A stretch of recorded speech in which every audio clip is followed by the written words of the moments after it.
Oke, di video kali ini saya ingin men-sharingkan bagaimana caranya saya melakukan analisa khususnya di neraca perusahaan. Ya, dan saya batasi lagi neraca khususnya di laporan arus kas ya. Nah, cuman sebelum kita masuk ke pembahasannya, silahkan teman-teman download ebook kami. Karena kami sudah menulis ebook yang berisi di mana ada 5 saham yang menurut kami masih kategori undervalue dan ada potensi untuk naik 1 bagger atau 100% ya. Di dalam ebook tersebut juga ada filosofi-filosofi investasi seperti mindset antara investasi dan trading dan juga seterusnya. Pastikan teman-teman untuk mendownload ebooknya dengan klik link di dalam deskripsi di video ini atau dalam kolom komentar yang sudah kami pin. Oke, ini saya sharingkan bagaimana saya menganalisa laporan arus kas tapi secara sepintas saja ya. Jadi sekali lagi ini terbatas saja karena yang namanya analisa prosesnya panjang. Selain kita baca neraca, kita melihat kinerja perusahaan, kita melihat prospek, kita melihat bisnis dan sebagainya. Nah, ini salah satunya ketika saya melihat neraca perusahaan. Nah, sebelum kita masuk ke neraca perusahaan, ada faktor atau ada fungsinya. Kenapa kita harus melihat neraca perusahaan? Menurut saya, neraca ini adalah menggambarkan kondisi kesehatan perusahaan, di mana semakin sehat neraca perusahaan, semakin nyaman kita mengholdnya ya. Semakin tidak sehat neraca perusahaan, semakin kita tidak nyaman untuk menghold sahamnya. Nah, jadi itu fungsinya. Ya, jadi bukan untuk kenaikan harga saham. Kalau kita bicara mengenai kenaikan harga saham, di situ kita bicara mengenai kinerja operasionalnya, bagaimana pendapatannya, bagaimana laba ruginya. Tapi kalau kita bicara mengenai nyaman ngehold atau tidak, nah disitulah kita masuk neraca. Nah, bicara mengenai neraca sebenarnya juga ada macam-macam ya, ada posnya yang sangat banyak yang di situ kita juga perlu kita lihat ya, dari piutang, dari persediaan, dari aset tetapnya dan sebagainya. Tapi menurut saya ada salah satu hal yang terpenting kita melihat neraca, yaitu apakah ada potensi perusahaan gagal bayar atau tidak. Nah, menurut saya ini yang terpenting. Kenapa? Karena ketika nanti perusahaan tiba-tiba gagal bayar kewajiban-kewajibannya, gagal bayar utangnya, terutama utang obligasi, maka seketika saham tersebut akan disuspend. Dan ketika saham tersebut disuspend, ya sudah berarti kita kehilangan 100% uang kita yang kita belikan saham tersebut. Ya, jadi bukan cut loss 20 atau 30% lagi ketika saham disuspend ya, tapi benar-benar kita kehilangan 100% uang tersebut. Ya, jadi pastikan sebelum kita membeli saham ya kita pelajari neraca perusahaan. Oke, ini adalah salah satu contoh ya, salah satu contoh suatu perusahaan ya. Ini tidak kita sebutkan perusahaannya karena takutnya nanti dianggap pom-pom ya. Jadi kita hanya case saja ya, untuk contoh saja. Nah, misalkan teman-teman lihat seperti ini ya, posisi liabilitas Juni 2023 ya, atau kuartal 2 di tahun ini, dimana kalau teman-teman bisa lihat di sini ada hutang bank jangka pendek sebesar 62,3 juta US dollar.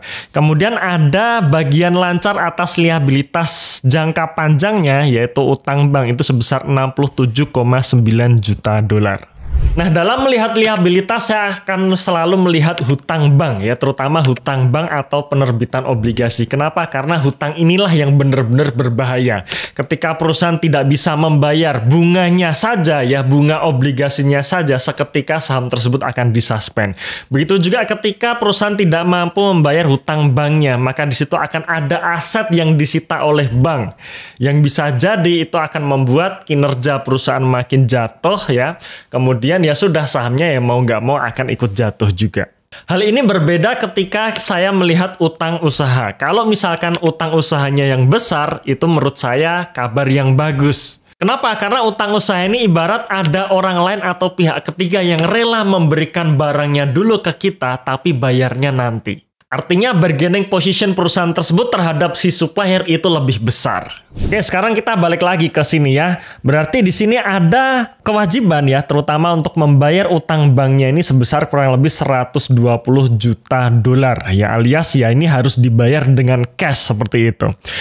Nah, sekarang kita lihat di posisi asetnya, di mana perusahaan hanya punya cash sekitar 3,7 juta US dollar saja. Artinya kalau cash ini dipakai untuk membayar semua hutang banknya tadi, ya pastinya tidak cukup. Bahkan ketika katakanlah persediaan yang sebesar 49 juta dolar ini terjual semua dan dibayar cash semua untuk membayar utang bank tersebut, ya itu juga tidak cukup. Dan sekali lagi di sini kita lihat adalah liabilitas jangka pendek atau hutang bank jangka pendeknya, yang artinya ini adalah hutang-hutang yang akan jatuh tempo dalam jangka waktu 1 tahun ke depan. Berarti bisa disimpulkan bahwa kondisi likuiditas perusahaan tersebut sedang kering ya. Artinya kita harus memiliki data tambahan yang meyakinkan kita bahwa walaupun aset lancarnya kecil ataupun kasnya kecil, perusahaan tetap bisa membayar kewajiban jangka pendeknya. Nah, disitulah kita perlu lihat tambahan laporan, yaitu salah satunya adalah laporan arus kas. Nah, di sini teman-teman bisa lihat ya bahwa di posisi Juni 2023 kas neto yang diperoleh ya, atau kas neto diperoleh dari aktivitas operasi yang paling bawah adalah sebesar 60 juta dolar, 60,3 juta dolar. Artinya kalau misalkan kita anggap bahwa per kuartal 2 atau 1 semester saja perusahaan bisa menghasilkan cash bersih 60 juta dolar, berarti kalau hitungan kita adalah setahun kurang lebih sekitar 120 juta dolar. Artinya apa? Ya artinya ini masih ada kemungkinan bahwa perusahaan tetap bisa membayar liabilitas atau utang bank jangka pendeknya. Dan jangan lupa kita juga lihat penerimaan kas dari pelanggan, di mana teman-teman bisa lihat di sini penerimaan kas dari pelanggan itu sebanyak 120,7 juta dolar.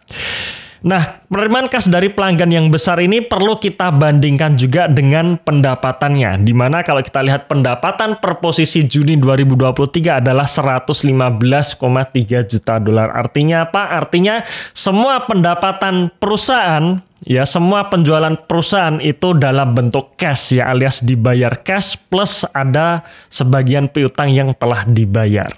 Jadi dari melihat semua neraca seperti itu sebenarnya bisa kita simpulkan ya, walaupun kondisi likuiditas perusahaan kering dan utang bank jangka pendeknya itu cukup besar, tapi di sini bisa kita simpulkan bahwa perusahaan masih ada harapan untuk bisa membayar liabilitas atau utang bank jangka pendeknya. Dan jangan lupa ya bahwa di situ ada utang bank jangka pendek yang paling atas tadi, yaitu sebesar 60 juta dolar, yang dimana itu adalah hutang bank jangka pendek yang bisa diperpanjang ya. Jadi hutang bank sendiri pun ada dua, hutang bank jangka pendek dan jangka panjang. Kalau jangka panjang yang akan jatuh tempo ini wajib dilunasi, tapi kalau hutang bank jangka pendek ini bisa diperpanjang alias tidak harus dilunasi. Nah, itu tadi contoh ketika kita menganalisa sebuah perusahaan yang kondisi likuiditasnya seret ya, dan tentu saja ini harus dibarengi dengan risk profile kita. Apakah dengan pola seperti itu atau dengan gambaran neraca seperti itu kita nyaman ngeholdnya atau tidak. Kalau misalkan kita tidak nyaman untuk menghold, kita pilih saham-saham yang cashnya sangat tebal, ya lebih baik kita pilih saham yang lain. Tapi kalau misalkan kita mau mengambil risiko yang lebih tinggi lagi atau sedikit lebih tinggi dengan perkiraan atau dengan hitung-hitungan yang pas seperti tadi, ya kita pun bisa untuk mengambil saham tersebut. Oke, itu sedikit tips dari saya dalam melihat neraca khususnya di bagian kas dan laporan keuangan. Ya, terima kasih sudah menonton video ini sampai akhir. Tunggu video kami selanjutnya dan salam passive income.